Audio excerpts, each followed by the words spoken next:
Hello, hello. Bl'Artagnan here, bringing you Wyrm of Chaos, Lufenia, for Act 3, Chapter 3, Part 1. This is an actual Xtreme TCC challenge, not like that fake one I posted earlier. I did not expect Galuf to be banned, even though honestly it makes a lot of sense after seeing how he played there. So, kind of have egg on my face for that. So to make up for it, we're bringing Serah, Exdeath, and Firion with no burst weapons, no synergy, and none of the banned characters, well, unless you count Tifa in the friend unit. As always, before we begin, hit that like button, hit that subscribe button, helps me out quite a bit, so I'd really appreciate it. This is a bit of an interesting team because, practically speaking, only one of these characters is going to be breaking them all that often, which is the orb requirement, so we're going to be relying pretty heavily on Firion's counter for that. We actually opened with Exdeath's Curse, his skill, or Almagest, his skill 2, because the poison from that deals more damage than his LD poison, so just pointing that out as a little Exdeath tip. I'm actually really excited that I got to run both a full Final Fantasy V team for the stage and get Exdeath through it. I haven't gotten to use him in a little bit, and he's one of my favorites. So, we're relying pretty heavily on battery from Serah's Encouragement Armor and Firion's general kit to deal damage with Serah here. They resist magic heavily, so she's barely tinking them with her moves. It's actually funny, I pulled Serah in the first place because I saw kind of look at her kit and said, this is perfect synergy for Exdeath, and then Exdeath kind of got locked out of the next few stages. So it's pretty nice to be able to use them together, especially with this whole 8 debuff thing, meaning that I no longer have this incredible clogging problem that the two of them would have brought otherwise.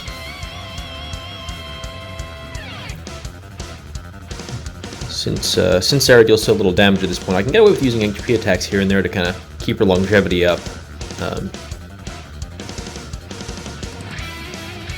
Since it honestly does about the same amount of damage that it would have done otherwise.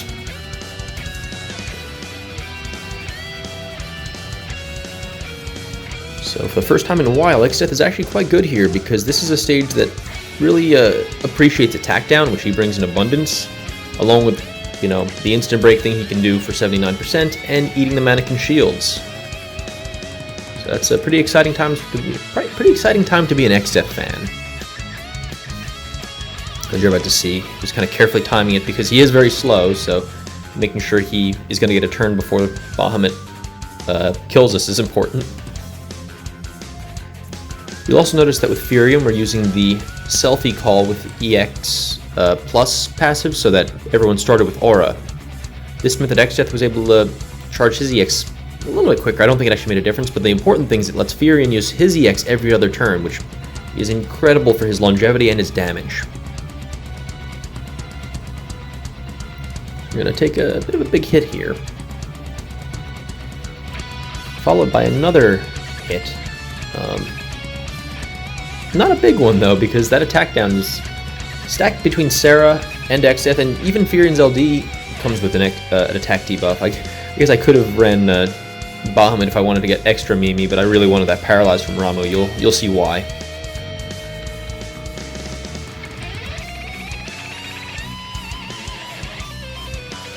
So for now, we're doing our best to hit them here.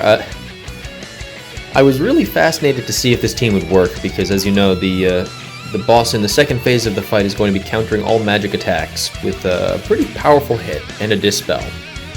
So with no evasion in this team, I was just like, when is this going to work? We have to get a little bit creative to make it do so, but you'll see.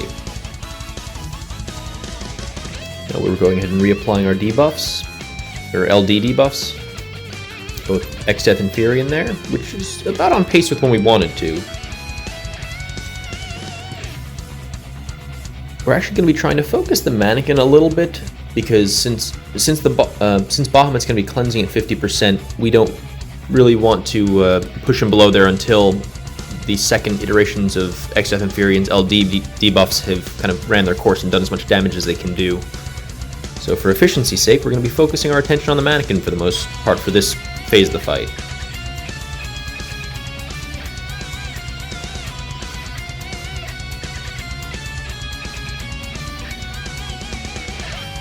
Kind of sad to have to use Firion's stuff against that shield there, but actually kind of nice the the timing of Exdeath's EX there worked out so that we were able to block this phase shift 2, or plus plus, or whatever it's called.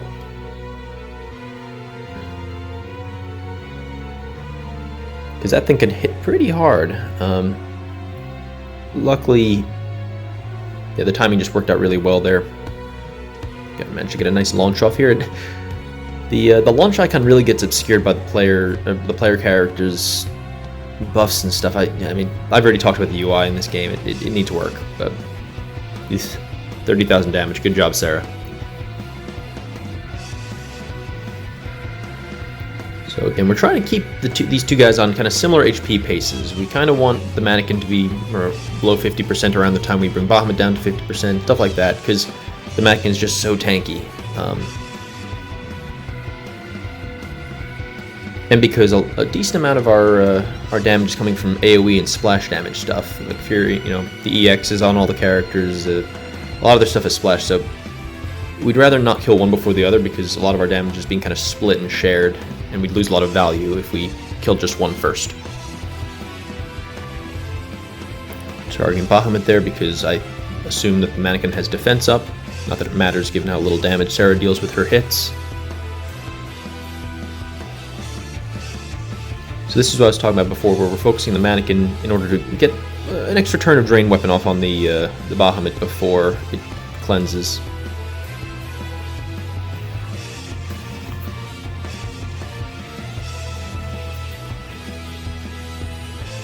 Oof, it's a bit of a hit there and a delay. There we go. I think we're ready now. An extra turn of Exdeath LD wouldn't have been that much there, so I'm gonna go ahead and heal Firion up real quick with his AA. And I was hoping this would also let the mannequin unbreak so we could keep the break order good, but it didn't work out that way, and I wasn't prepared to use another AA to fix it because I wanted to make sure Aura didn't fall off in case I had to use his AA later to heal him for whatever reason. Get the plus version of his skills, things like that. In any case, we're gonna go ahead and pop Arciella now. This is the first of several tricks we'll be pulling out to get through this phase of the fight. I believe the trademark phrase I've been using is jiggery pokery. And that's exactly what this shit is. So we're going to go ahead and use the HP Silence to get both of Exdeath's key debuffs onto the boss without dying. As a fun fact, you don't see it here, but I did discover in a previous run that with enough attack down, you can Exdeath was able to just straight up tank the counterattack at the expense of his buffs. It's just not a very efficient thing to do.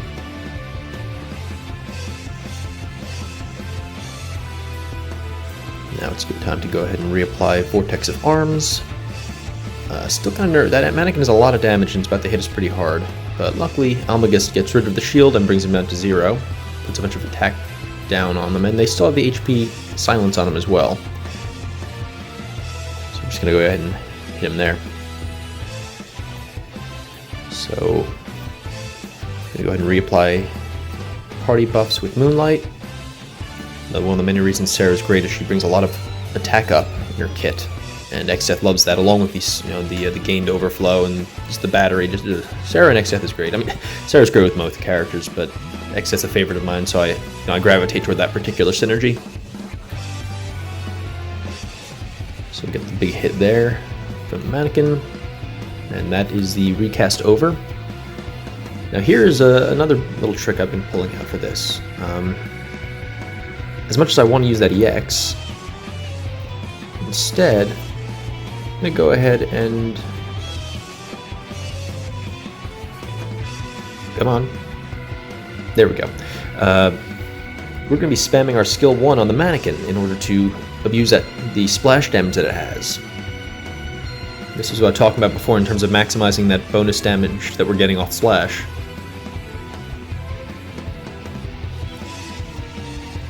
Here's some more splash damage in the form of Blood Weapon. At this point, we've now lost our EX buff, but we're still chunking them thanks to all the battery on this team. I don't want to paralyze them and use the EX and all that until the recast is about to happen. So I'm gonna hold off on using that Edward LD, and we're gonna use Serah's ranged attack her basic HP attack is actually ranged, so we can go ahead and hit the boss with it, which is kind of funny.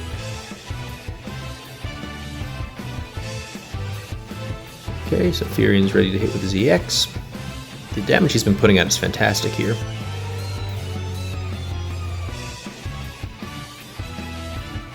And now the boss is in a position where we want to sleep him.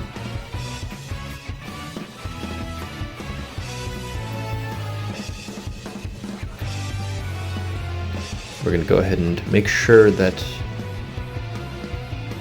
Exdeath's able to reapply his EX so that we don't actually have to debuff real estate to put the debuff on them with it, the Power of the Void thing, but they'd ignore it with the recast anyway, so this is really just to get his regen buff active and to deal hefty damage with that 100% AoE. All three of these guys deal 100% AoE with their EXs, which is pretty sweet. Now, ideally, it would have been nice if we could get one more turn for Exdeath to reapply his LD, but counterattack woke him up. So we actually we're going to let the recast play out here in a few turns instead of using Ramu to paralyze, because mostly because I miscounted and thought that the boss had 8 debuffs on him already. You can see there, Edward, in hindsight, I kind of wish I removed Edward's EX for this fight so that he wasn't bringing in that debilitating tones debuff and taking up space. But it works out okay. So there, recast the face thanks to the attack down that we're bringing. Not too crippling, honestly. This is a little bit scary with all the people they have here. Go ahead and reapply Drain Weapon.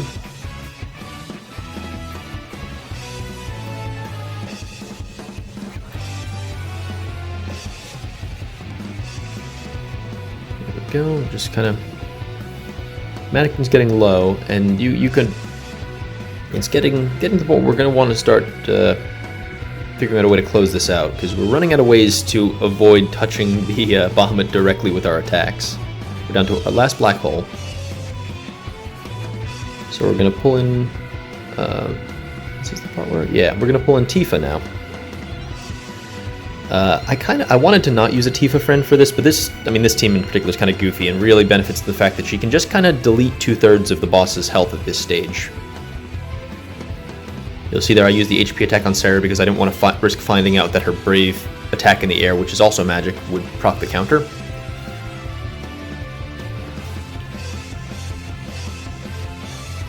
Okay, we're going to go ahead and bring in Ramu. Get that paralyze on now. The reason that we got paralyzed, I know I planned on using this for the recast, but I thought it was important that Serah be able to apply her buffs and debuffs and whatnot properly during this phase of the fight while we're trying to delete them instead of like dancing around it. Okay, now things should line up perfectly. Tifa's going to go ahead and battle cry into Meteor Crusher. That was beautiful. They're both at like 10-12%. We're getting real close.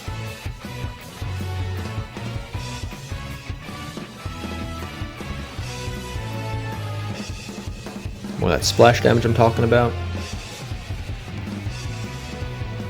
And it looks like we want to curse them. They didn't have curse on them, and that deals the more damage of the 2 poisons. So we bring that in first before we use the LD. Granted, using the LD now would be a little bit sketchy, so I don't know if I'm going to be doing it at all. We're taking advantage of Ultimate Arrow being a single target attack there, to once again avoid getting the counter. Here, partially for defense and partially because it actually is good battery, we're going to go ahead and just use Serah's Brave attack to battery the party. And the recast is coming up on us.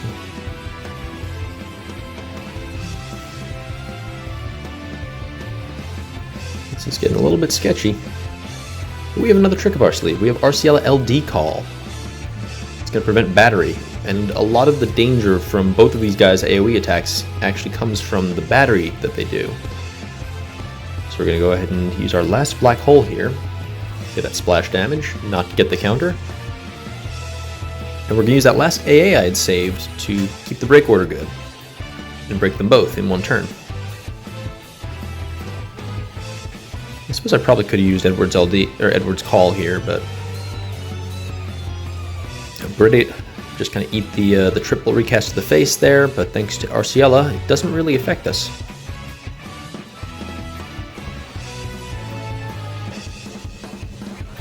Yeah, the mannequin has the shield now, but we don't care because they can't battery, and we're golden here.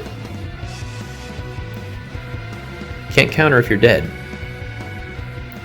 So yeah, with that, we're just gonna go ahead and kill that mannequin, and we've done it. Extreme TCC challenge, and next entry into the Exdeath saga. I'm pretty excited about that. So thank you for watching. I hope you enjoyed the video. Hit that like and subscribe button if you did, and I'll see you in the next one. Adios.